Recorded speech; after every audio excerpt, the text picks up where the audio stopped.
Welcome to the Dream Journal. From the studios of KSQD in Santa Cruz, the Dream Journal is a weekly show where we explore the power of nighttime dreams through conversations with dream experts and with you. So there's no those violins, time is keenly found. We are not alone, water over stone, even if you're by yourself, even if you're by yourself. Okay. The words of Carl Jung, who looks outside dreams, who looks inside awakens.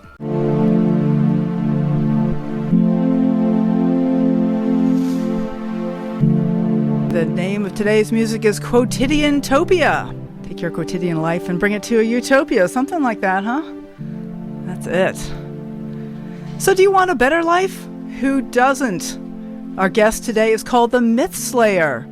Scott Mason will help you identify your toxic myths and create better ones. Scott is also host of the Webdelics podcast, where he shares what he is learning from experts about psychedelics. Myths and psychedelics today on the Dream Journal.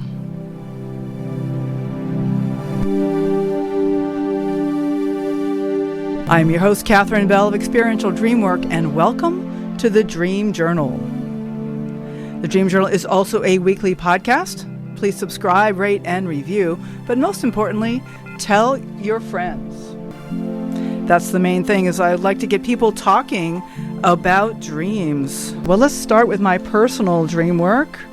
I had some dream I was going to talk about, but it all just flew out of my head as things develop at the studio.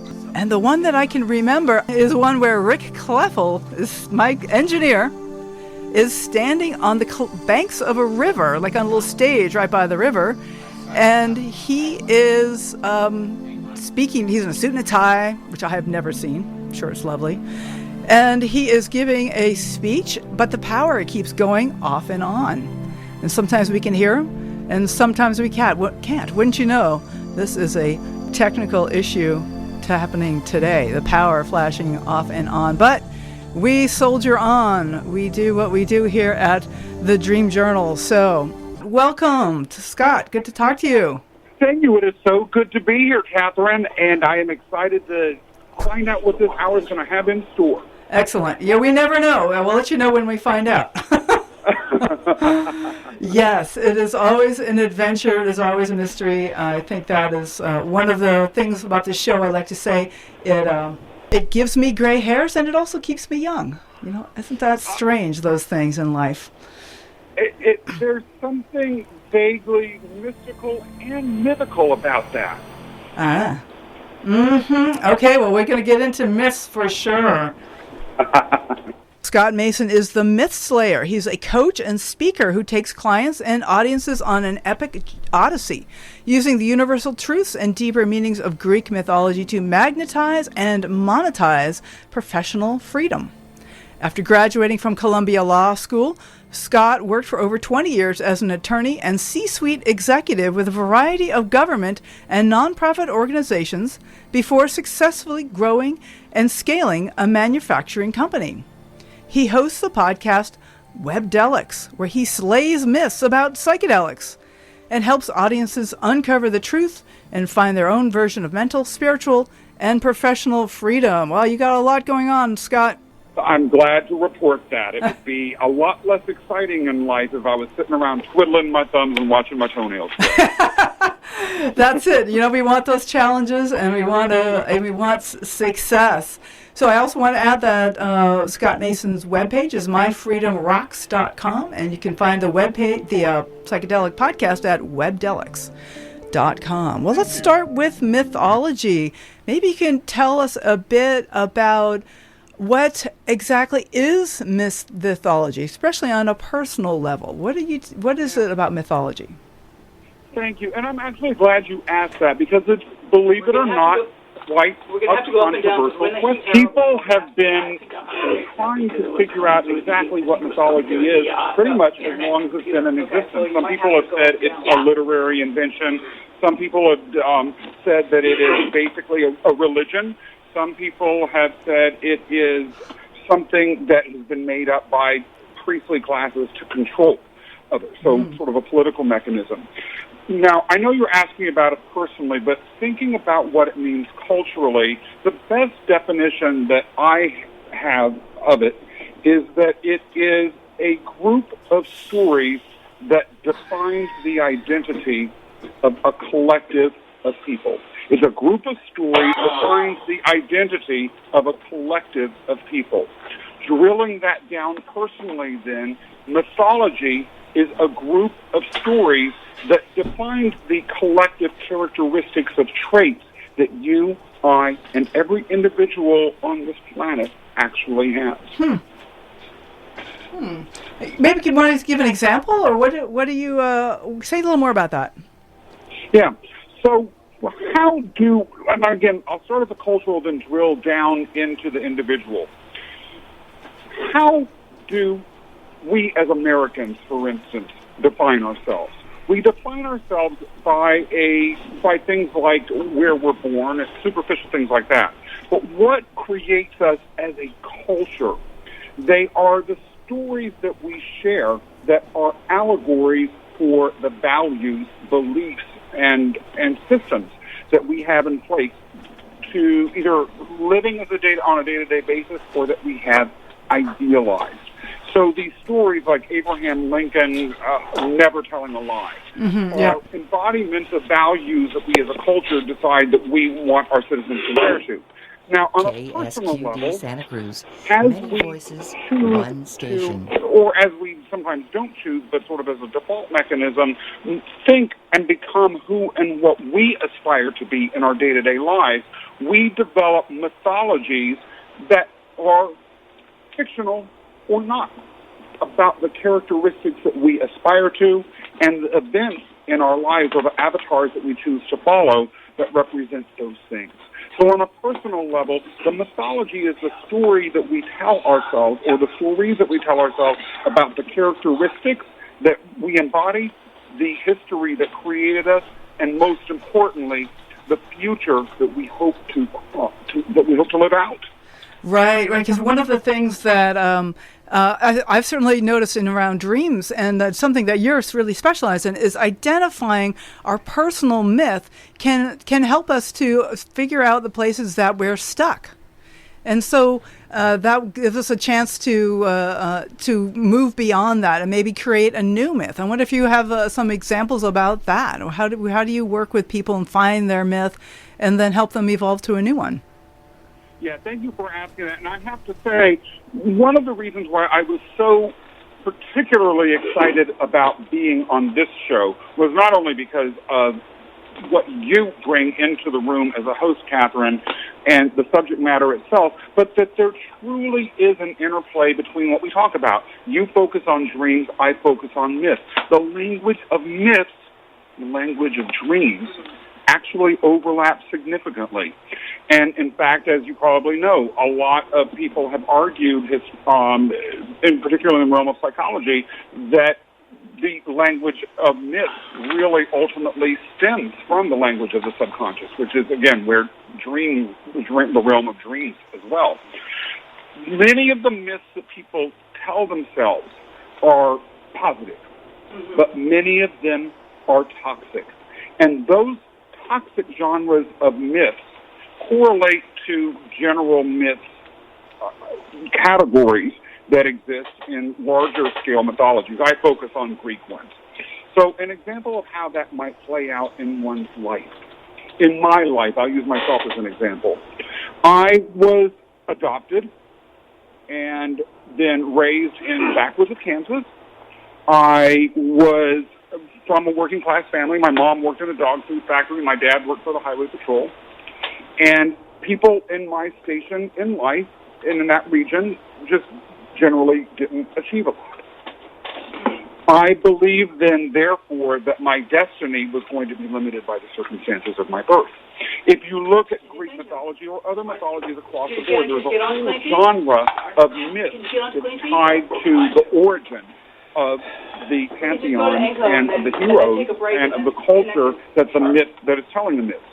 These tragic origin myths are representative and allegories, I believe, corollaries at the least, to personal myths that we tell ourselves about our own origins. And if we're not careful and live out toxic versions of these myths, the future that we create from them becomes itself toxic, as mine was, because the future that I imagined for myself, living out this tragic origin myth, ended up limiting my possibilities. Right. So I see how really important that is. And so you did this work to uncover that myth and then totally redefine who you were. And I wonder if you could say a few words about what you transformed the myth into. Thank you. One of the things that is most fun about working with people on dislodging their toxic myths is the process of recreating their myths for the future. I use a very dream-like term to describe that process, but it's also tied into mythology. It's called visiting the oracle. Visiting the oracle.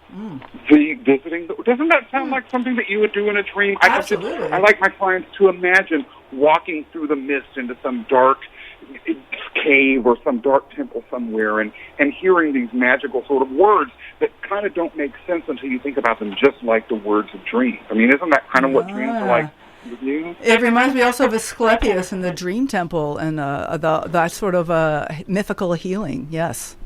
Oh, yeah. And that is the beauty of visiting the oracle. Oracles are associated, if you're careful, with healing. Of course, if you don't take their words wisely, they can also lead to disaster. And written on the walls of the main oracle in Greece, the Oracle of Delphi, were the words, "Know thyself." So the process of visiting the oracle is a process that I like to employ where people really explore themselves from a number of different angles. We do what's called, for instance, an inner archaeological dig to uncover the secret strengths and talents and interests that you had that you might have forgotten about a long time ago. We do exercises to help people find their purpose and connect to their values, and then figure out what their non-negotiables are. I have them write down these things almost in a myth-like framework, so that ultimately these can be tied into a vision for their future that makes sense and to align with who they're meant to be. Yeah, I think that's that's just such a different way of approaching things. And I keep thinking of this quote by Carl Jung, see if I get this right, which is that dreams are private myths and myths are cultural or public dreams. I love it. And there's some real truth to that. One of the things that I found interesting about following your show and your work generally is that exact fact, or is the fact that these dreams that we are living and that we sometimes just dismiss and fail to really analyze are speaking to profound and deep truths. And so are the myths that we're telling ourselves, even if they are symbolic. One thing that's interesting that has happened with every last client that I've had is that at some point during our work together, they suddenly begin either dreaming about or fixating on a mythological figure. It's usually someone that they were only vaguely aware of and hadn't really thought about much, but they become obsessed. When that happens, it's a signal that client's about to make some real progress and change. It's exciting. Absolutely. It's sorry about the audio today. This is just really frustrating and distracting to me that we don't have this crystal clear audio that I want to have with you, Scott. But it's okay. This is a myth. So this is like the dream I shared at the top of the hour. You probably heard my dream where it was like Rick Cleffel, my engineer, is standing at the edge of a river, and the power is going off and on. So like the power flashing off and on. I feel like my brain is like switching off and on. And so there's like this this myth. So I need to transform the moment. How do I transform this moment? Like what oracle? What would be like something about like slogging? So in the rest of the dream, I'm in the river swimming. I'm actually kind of drifting downstream past Rick giving his speech. So what I need is like a wave runner or something to start blasting upstream. That's what I'm thinking about. Well, the whole audio thing is kind of reminding me of almost like a dreamlike experience, or maybe a mythical experience, where the words are vaguely there, but they're coming through clouds. You can't quite hear them right. You have to discern the oracle's babble and piece together what's really meant underneath it all. But once you do that, you eventually leave with wisdom. Now, that wisdom may be of your own making, but hey, I'll take wisdom wherever I can get it. Absolutely. Right, wherever we can get. And so something about these myths, like there's certain fairy tales that also work well as myths, like, the myth of the lady who gives up her hands to help her family. So that there are these ways that we can use these fairy tales to latch onto what's going on for us personally. Like Alice in Wonderland is kind of a myth, or even Dorothy in Oz. There's a way that those can be ways that we find our way through. Absolutely.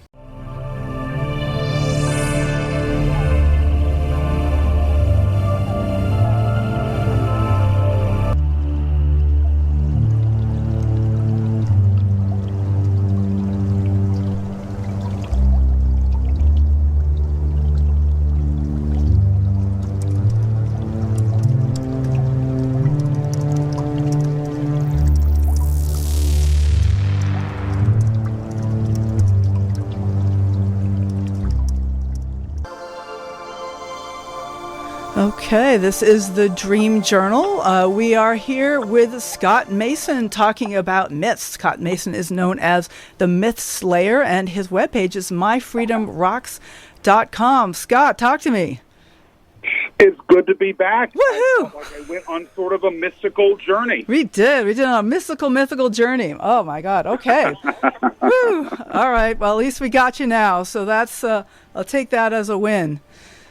Absolutely. I felt in a way like I was in Hades, but then I managed to, like Persephone, come back, and here we are in the sunlight again. I know. I was drifting downstream, just like that old dream of Rick flashing on and off with the power there.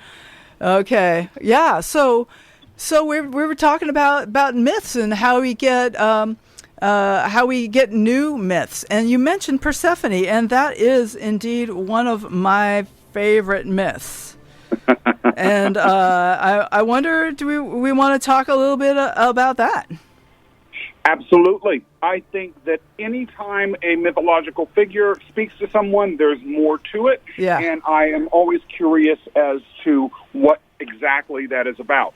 Sometimes the things that people think may be attracting them to someone as a mythological avatar aren't quite what they may appear to be on the surface. And so I love finding out a little bit more about that. Well, and there's something that way about dreams, too, that sometimes the surface story of the dream is not the final way to look at it, and that it can be a totally different way to look at it. And that's the way I look at the Persephone myth. This is based on some of my early dream teachers, but, Persephone is the daughter of Demeter, and she was out playing in the meadow, and Hades, the god of the underworld, who had gotten permission from Zeus, I think Zeus is her father, to claim her as his bride. And he comes up out of the ground and takes her into the underworld. And Demeter is devastated and throws the earth into winter, into full winter, and refuses to allow the crops to grow again until they agree that Persephone gets half-time above ground and half-time below. So we have winter and summer, too. So that's kind of the classic way of looking at this myth. And yet I like the idea of looking at this myth that what if Demeter is kind of the cultural norm. And what if Persephone really wanted to go underground, and she fell in love with this amazing, tall, dark, and handsome fellow, and maybe she chose to go with him to explore underground. I like to think of the dream world as exploring underground, and my culture doesn't want me to do that. My culture wants me to stay above ground and keep everything nice and normal, and all the villages with the grain and all the la-di-la. And so I get to look at that myth in a different way. So I don't need to change the myth to change my view of the world, but I can change the way that I look at the myth. Very, very true. And I find that interpretation fascinating, because one of the things that, as you're implying, is, as you describe your own interpretation of it, is that the traditional versions of these stories that we may be telling ourselves or that we may have heard exist sometimes to reinforce cultural norms. Yes. As I mentioned earlier, right, mythology exists to describe what a culture may view aspirationally, but nonetheless, Persephone speaks to you because of something inside that may or may not align with those cultural norms. Right. If you were to work with me, one thing that I may point out to you is that Persephone was the daughter, as you mentioned, of Demeter, the goddess of the harvest, who was an Olympian, but Yep. Persephone had no Olympian function. She did have a function as a goddess, which was being the goddess of the blossom itself, but understand that was always purely a temporary sort of goddesship that ultimately led to the greater glory of her mother. So she lacked independent identity, living, quote unquote, out above ground On the surface, Mount Olympus. perhaps. But also keep in mind that not only was the underworld the place of dreams and a place of mysticism, and perhaps something that she wanted to experience away from this overwhelming dominance of her mother from a functional perspective, but the underworld was the land and realm of wealth. It was the realm of minerals. That's right. It was also speaking to a different sort of wealth opportunity and exchange of resources that Persephone only played a minor part of.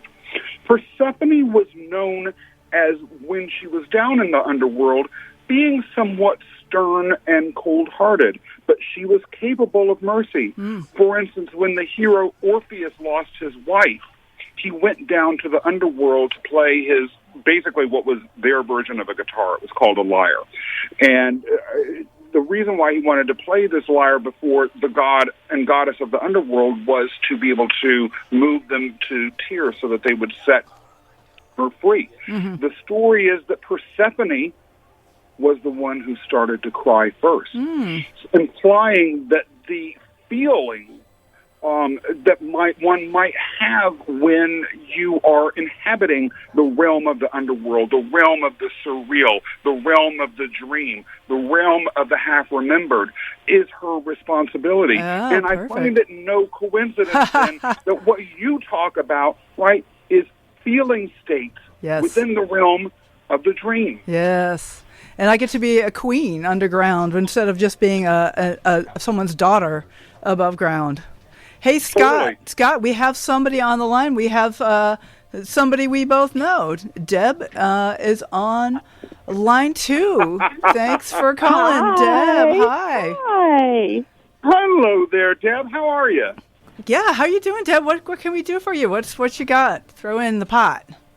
Well, do you want a short little dream to help me with? Sure. Because, I mean, you and I, we've known each other through our dream sharing. I picked a short one, though, because I wasn't sure how much time you guys... Wise, very wise. Okay, I've got a Is that nice okay, short Scott? one. We'll do it. I'm curious to see what your mythological take on the dream here. I can't wait. Okay, excellent. Thank you, Deb. And I love what you both do. I feel so lucky to be here right now. So thanks for including me.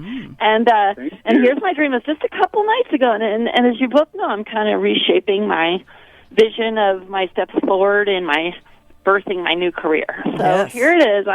I was with another woman, and we were both sculpting gray clay It was malleable. It wasn't colorful. It was a dark gray, and mine is that they're both figures of bodies that we're sculpting.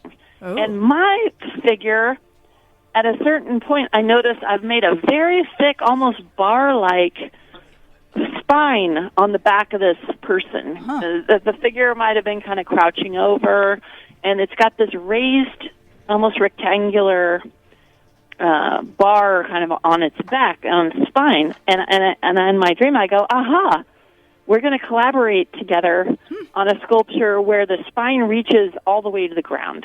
I was like, I saw in this, the power, it just looked really strong, the spine on this thing, the stylized accent on this bar-like spine. It was a rectangular bar-like spine. I suddenly saw that if that spine, if I extended it all the way to the ground, it would express something that my collaborator and I wanted to share. So, Scott, I want to jump in and say a few words here, and then I'll let you take over. Wait. Yeah, no. So one thing is that Deb Cox Voisin is an amazing movement coach, and I have been doing this amazing movement practice with her, which she does in Santa Cruz. You contact me, I'll hook you up. And it's all about mobility of the spine. Well, mobility of everything, all of our joints. And like mobility and keeping it within range, not going to extremes. But there's just something about the spine that has been game-changing for me. I've had like chronic back pain for years, and just doing yoga to kind of keep it at bay. I mean, decades, the early 80s, I was noticing back pain. Yeah, and it is gone. And so like the spine, since I've been working with Deb, so like there is, the spine for me is like so integral to what you do, Deb. And the spine going all the way to the ground, like this is like a really kind of physical level rather than mythological, but there's like all the way to the ground is like connecting me to the ground, and how my legs, the movement of my legs create that connection all the way down. So like I feel like I'm a snake when I'm imagining these figures, and maybe being one of these figures, like something snake, the spine just going all the way, and like having this freedom that I wish we all could have. We're culture of sitters, and yet we can also it's funny. The spine in this dream didn't have the serpentine quality that I've been striving to honor so much the last few years. Yeah. This spine was straight. And interesting. And but it was strong. It was so strong. But and the fact there's this other woman. And first of all, thanks. You're my best student ever, Catherine. It's so much fun. I can't help it. Yeah. So what about you, Scott? What do you see here? What speaks to you in this dream? Very interesting stuff here. First of all, the image of human beings created from some sort of soft earth-like material appears prominently twice in Greek mythology. Oh. The most famous is perhaps the story of Pygmalion and Galatea. Pygmalion was a sculptor who created this soft being out of whatever material he was using to create the sculpture, and loved her so much that the goddess of love brought that individual to life. That relates to the other important myth about the creation of a human being from clay, which is the story of Prometheus. The gods originally did not create humans, according to one story. They delegated the creation of all of the living beings on Earth to a titan, an earlier primordial deity by the name of Prometheus, who name meant foresight, and Prometheus' brother, Epimetheus. Epimetheus created the animals and gave them all of the gifts that there were, leaving nothing that humans could have of their own. The only thing that Prometheus could give once humans were sculpted from the earth was the ability to stand upright. That's right, Scott. Right? Now, they were also very vulnerable, and so Prometheus became famous for giving them the gift of fire, which enabled human beings to become civilized. But when you think about the descriptions that were used of what humans were like very early, before Prometheus brought them fire, they're described as huddling, hiding, Purvation in this particular context doesn't necessarily refer to an appropriate space for movement, but a physical posture representing defensiveness, vulnerability. The ability and the change that humans had in comparison to animals of standing upright represents something that made them more like the gods. I always tell my clients the heroic journey that you always hear about when people talk about Greek mythology is only part of the story, because the hero's journey or the role of a hero itself is transitional. You start one place, but eventually your heroic journey has to end. Where does it end? I want for my clients to see that journey end with them having as avatars Olympians, representations of their greatest power, everything that they can be. Tying this back into what you said, Deb, perhaps the spine represents humanity or something within you that is moving from a crouched, huddled, vulnerable position more and more into an erect position that aligns you with your own inner Olympian. You're right. The thick bar, when I think about it, it was rounded as the crouched figure was kind of rounded, and as though it was a protection, And then when I was talking to this woman, I was like, aha, we'll collaborate together on a sculpture where the spine reaches to the ground, and that's more of the upright. It can only reach to the ground when the figure is more upright, through, as Catherine said, through the legs. Yeah, that's interesting. I like that. Go ahead, Catherine. Oh, well, I just love that you have a collaborator. I like it that you don't have to do this alone, that you have this feminine energy, this archetype, this anima or something that's here, that's giving you ideas and not forcing their ideas on you, but just like, what about like this? And like you have this support, this kind of divine collaborator. And they're letting me sort of use my inspiration to like lead towards this vision of I'm going to use Scott's word of uprightness. I was so fascinated with the kind of snake-like serpentine qualities to reawaken my spine that I've only recently shifted all the way back to, okay, how do we keep that dynamic while we're upright? And then how do we also ground through our feet like the ancient energy masters of Tai Chi and martial arts, where their feet are where they're drawing all the energy from the earth to make powerful movements.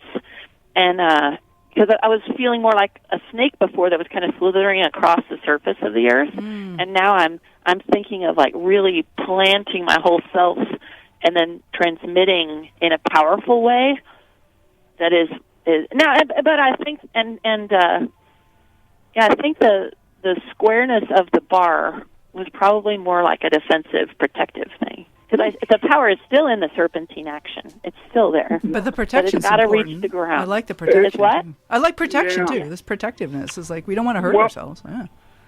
And Deb, I do feel compelled to make remarks about two things. First of all, in both of the myths involving the creation of a human being or a living being from clay, there are two people involved. Pygmalion is able to bring the human being to life through the efforts of the female the goddess Aphrodite. And then, as I mentioned earlier, it wasn't just Prometheus alone that was creating humanity or the animals. It was Prometheus and his brother creating them as a team. So it may be worth then exploring the symbolism of exactly what Catherine mentioned earlier, collaboration as a role in bringing something to life. Now, I also have to mention, just as an aside, because you have said this word a couple of times, the potential consideration of the word serpentine as something important in the language that you're using when you think about yourself, either through the stream or personally. Because in mythology, snakes were viewed as pathways for the exposure of hidden truths. In a number of myths, snakes would lick the ears of the protagonist, enabling that protagonist to hear things that they might have never known otherwise and to acquire special wisdom. Something to think about as you have images of snakes in your personal Well, okay, I gotta say something about this, which is You gotta be quick though, Deborah. We gotta finish up here. We may take this offline, but go ahead. one thing I liked about the bar was that it wasn't an obvious snake. I was like, no, this is obvious. This is a bar. I was like, this is. There's no hidden agenda here. Okay, that's enough, guys. That's enough, guys. Deb, thank I'll you. jump off. Excellent. Hey, you guys, Thank you so much. I Thanks love for this. calling. Okay. Thanks, guys. Great. Bye. Bye now. Bye. Bye-bye. Thank you.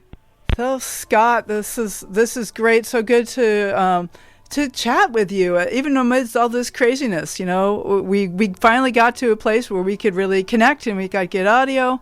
And so maybe you could tell our listeners a little bit about what you offer. And we didn't even get to psychedelics. Oh my goodness. Okay, well, now for sure you're coming back on. We'll set up a date, wait. maybe early summer. We'll get you back on because we didn't even get to psychedelics.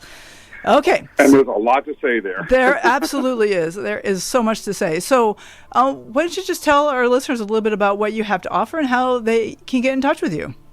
Thank you so much. So if you are a successful entrepreneur or a professional of any sort who's feeling stuck and stagnant in your career, you're looking to make a transition into perhaps a different career area, into entrepreneurship, or you just want to reconnect with that inner powerhouse voice, your purpose, and that sense of connection to move where you're at professionally forward, reach out to me and I will take you on an incredible journey to dislodge the toxic myths that hold you back, ignite the charisma within, and then help you become a true Olympian in your career. Find out more about me at myfreedomrocks.com, myfreedomrocks.com. And by the way, if you reach out to me and say that you were a guest on this show or just use the words Catherine Bell somehow, simply because I'm such a Catherine Bell fan, I will find a way to get you a free gift, and I'd be happy to sit and talk to you for 45 minutes or so about some of the issues that you might be facing and how myths might help illuminate your future. Even if they're just a listener would be fine? Our listener is great. Good, Catherine Bell. Thank you so much, Scott. So good to talk to you. We'll talk soon. Thank you. All right. Bye. Okay, so thanks for listening. The Dream Journal is produced at the studios of KSQD in Santa Cruz. And it's live every Saturday at 10 a.m. Pacific. You can listen at the live stream, ksqd.org. Podcast is released on the Monday after the show. It keeps us growing when you subscribe, rate, and review. I am Catherine Bell. Find out about my dream coaching practice at experientialdreamwork.com.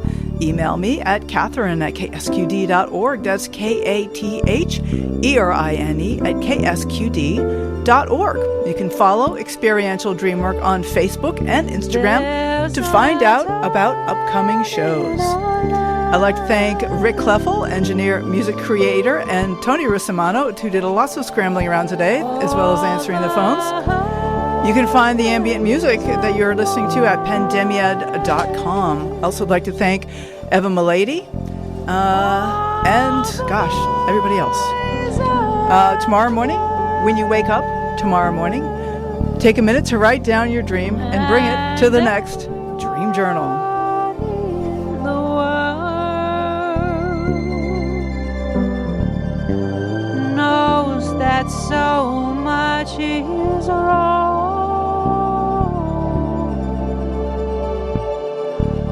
But much more